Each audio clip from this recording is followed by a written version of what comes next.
Hello, and welcome aboard in our new series, Paul the Voyager, as we journey with the Apostle Paul across the Eastern Mediterranean, visiting many of the cities and sites that he himself visited in sharing the gospel in the ancient world. Paul was, first and foremost, a traveler.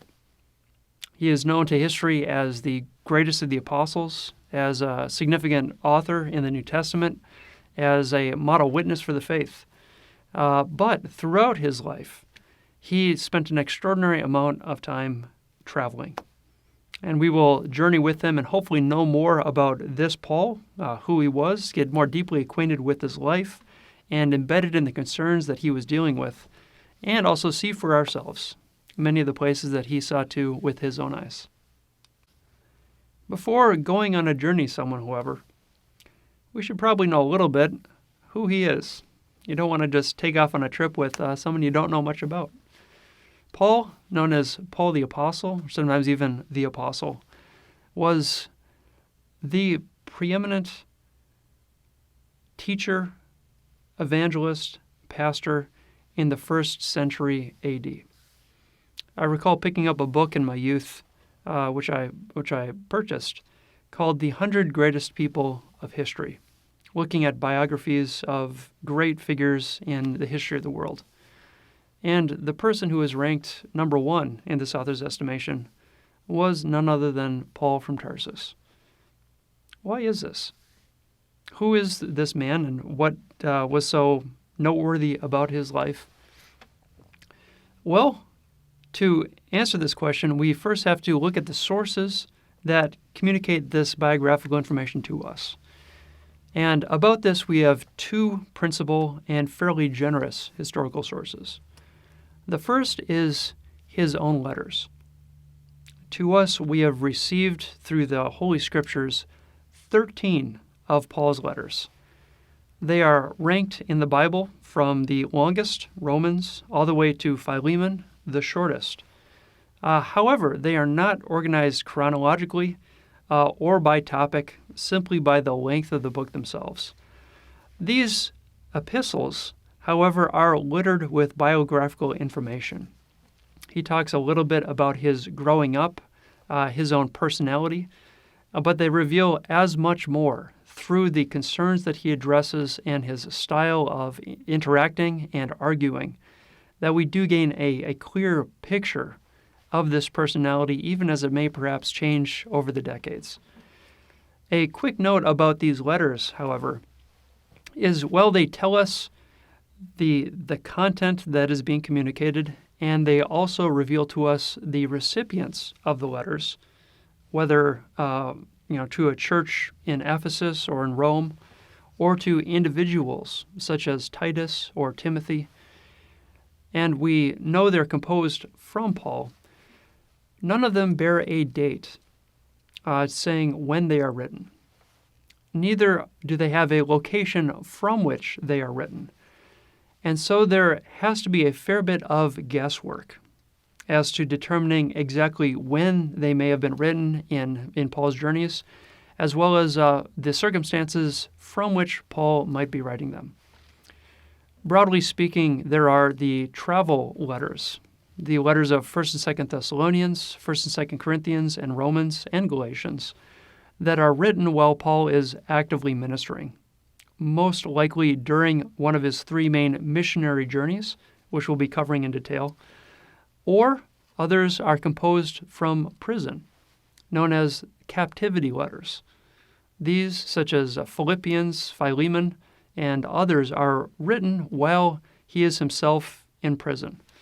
And we are unsure whether they come from later in his life during his extended home imprisonment in Rome, or during an earlier 2-year imprisonment in Caesarea, or at some other perhaps unnamed imprisonment during his time in ministry. He seems to have been prone to running in across the authorities. And so identifying exactly the date and the location from which these letters are written proves a little bit difficult. There is also an outstanding question on the authenticity of these letters. Since the 18th century, Scholars have probed and questioned these letters as to whether they are authentically written by Paul. They all bear Paul's names. They all seem to be written by Paul about concerns relating to early Christian churches. However, there is, across these 13 letters, a variety of style at times. There is a variance in theological focus, sometimes even in formulation. There is some variety in a mode of argumentation and even language that is used. And for these reasons, scholars have questioned whether indeed these were all composed by Paul. And it is not without good reason. Analyzing closely the syntax and the argumentation of some of these letters does make one question whether indeed they're all written by the same person. However, and I guess this is further explored as the technique of pseudepigraphy, or writing a letter or a book in some famous person's name, was not altogether scandalous or even wrong, as we might expect it today. In fact, it was not infrequently a form of flattery to write a letter or compose a book in the spirit of some great thinker or person. However, we must also consider, when considering this aspect, that Paul likely wrote these letters over a period spanning some 15 years. He also, by all indications, composed them with help of an amanuensis, someone to compose them while he dictated them. And this may account for some of the variance in the Greek that is noted. Because of this, while this discussion takes place at the scholarly level, my own conclusion is that of Luke Timothy Johnson's as well, that is, we don't have sufficient grounds to establish concrete and sure criteria by which to evaluate all of the letters. And for my sake, it makes sense, and it's much easier to read them all, trusting that they are indeed from Paul or dictated to a scribe under Paul's supervision. The second major source that we have available to us is the book of Acts. Acts is a prolonged description of the activities of the apostles in the decades following Christ's death and resurrection. The book of Acts is a second in a two-part series between the Gospel of Luke and this book of Acts, and is most likely composed by a gentleman named Luke, who was a physician. Midway through the book of Acts, the author transitions from describing things in a third person to involving himself as one of the fellow travelers, describing events thereafter in the first person. And so at least the second half of the book of Acts is personally witnessed to and jointly experienced in as a fellow traveler with Paul on his missionary work. And all indications are that this was by Luke the physician who accompanied him on his journeys. Just considering his focus, his education, and it just altogether fits with the biographical framework we have available to us of the potential candidates. And so we regard both Luke and Acts as written by Luke. This book of Acts, this third-person account, as well as the personal biographical letters, when put together, form a fairly complete picture of Paul's later work in his missionary journeys.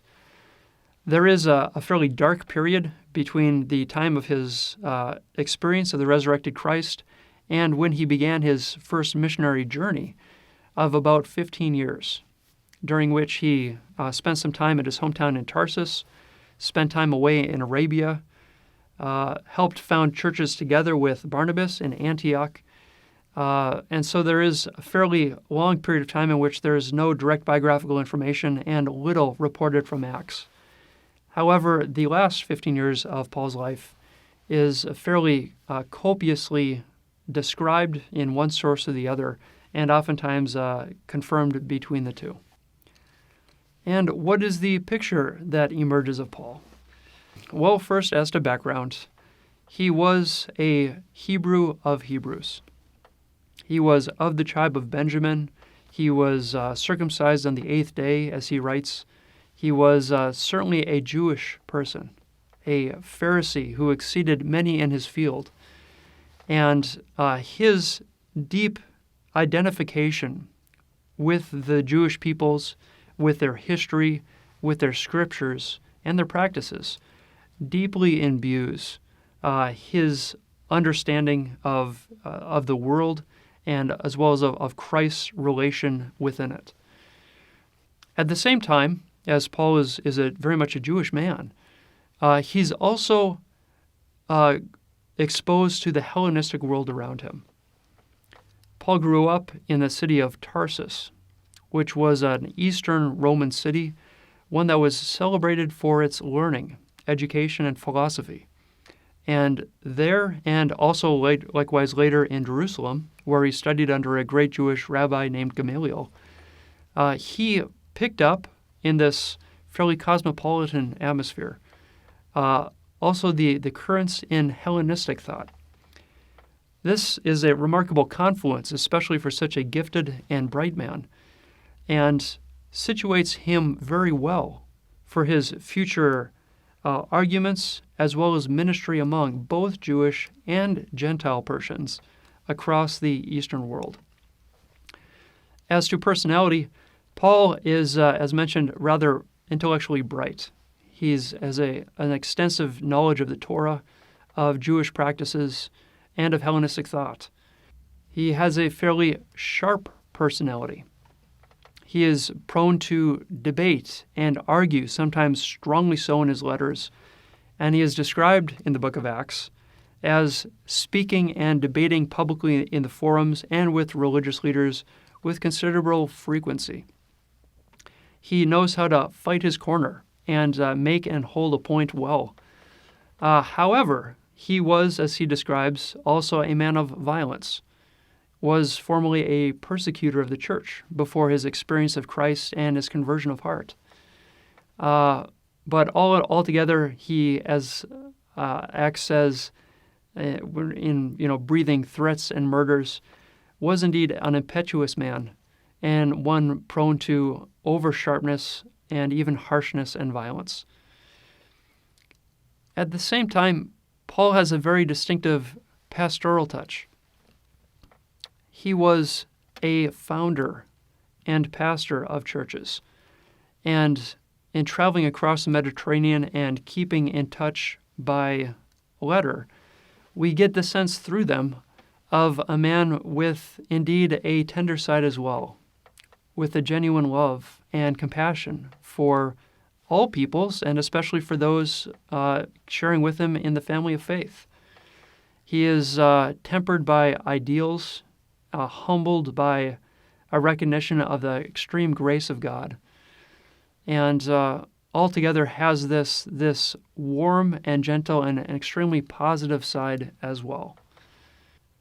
Paul was also a remarkable manager of persons. We gain through his letters as well as the descriptions in Acts a sense of working with a wide variety of associates, totaling upwards of probably 40 different individuals communicating directions, words of thanks, and so forth. His connections are remarkable in that even when writing to the church in Rome, a city to which he had never visited, he is able at the end of that letter to greet in person 26 individuals living there in that church. In the same way, he's throughout his letters is commending or exhorting other many individuals, and very likely had a hand in overseeing many of these churches that he helped found or support from a distance. And while the letters that we have are 13 in quantity, it is unknown to us truly how many letters were actually written in the full extent of his correspondence.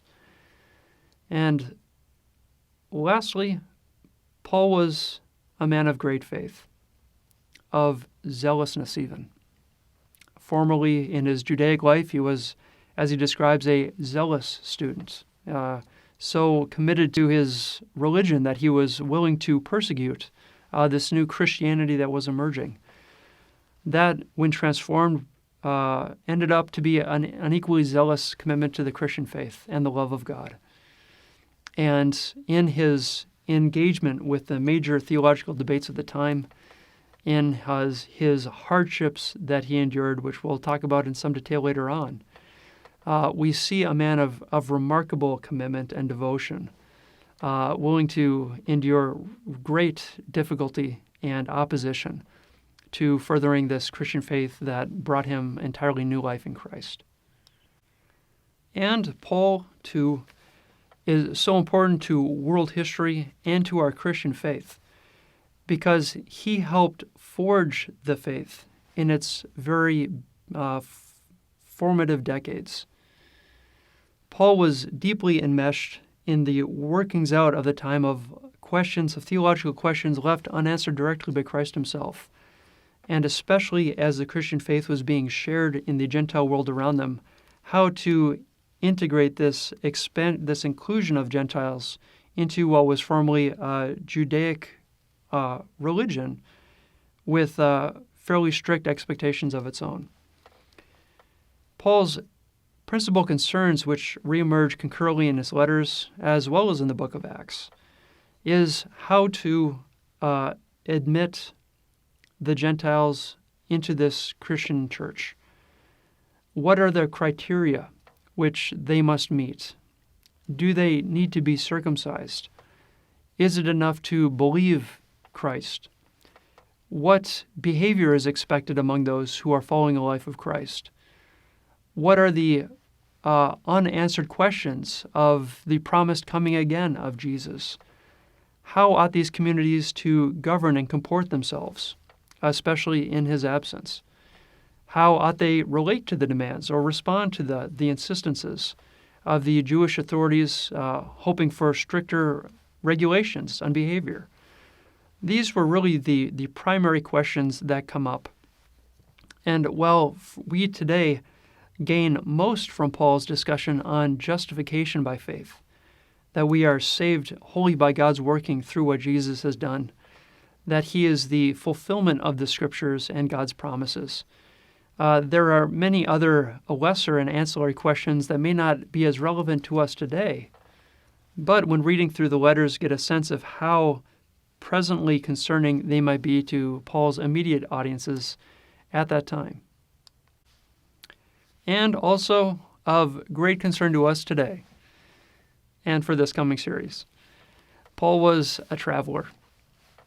He was a man who was fortunate enough to travel from his hometown of Tarsus down to Jerusalem, undertook himself an overland journey all the way to Damascus, and thereafter, after his conversion experience, for the next 30 years spent an extraordinary amount of time on the road or on the sea, visiting city after city, spending months or years in certain locations before moving on, and altogether transversing thousands of miles of terrain in the ancient world, an undertaking that was both difficult and hazardous and expensive when traveling with an entourage.